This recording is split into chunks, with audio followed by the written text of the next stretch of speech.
Hey, Vol Nation. I'm Danny Kleppinger, and I'm here with our Ask a Vol guest today, Coach Don Mahoney, who's also the offensive line coach. Now, Coach, can you tell fans where to follow you on Twitter?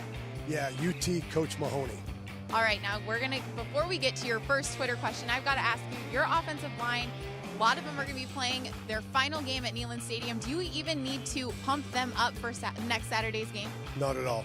Not at all. I mean, it's, for them as we build up closer to the actual game itself, for them, there's been a lot that's gone on from them from the first year they got here to now. And, it's a lot like this year for each game. It's been very businesslike for them in their approach. And I'm sure it'll be emotional, but very, very focused on the job at hand. So there's a lot that goes into it, a lot of memories. And I know that there'll be extra juice for this, and really excited.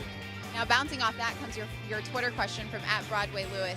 The most experience on Team 117 comes from this O-line. So how will the process be next year when a fresh batch of players comes in?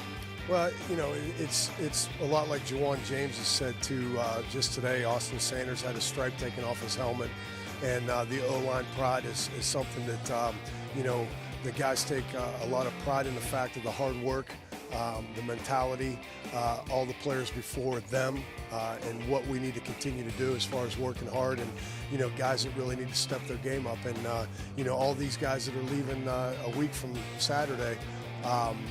They were young at one point too, and they had to go through some growing pains and learning. But there's guys that are here right now that are anxious to take over and to take on that responsibility and take on the demands of the position and all that goes with it. So these guys have done a tremendous job of leading, and now it's their time to go.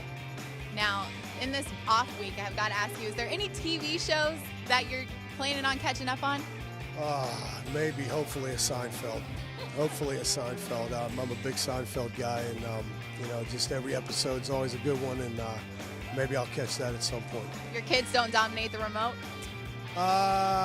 Yes, they do. So there'll be a lot of kids shows and all that, and that's fine with me too. Just time with them is what I'll enjoy the most. Well, thanks, Coach, and thanks for joining us. Keep sending in your questions to @Vol_football using #AskAVol.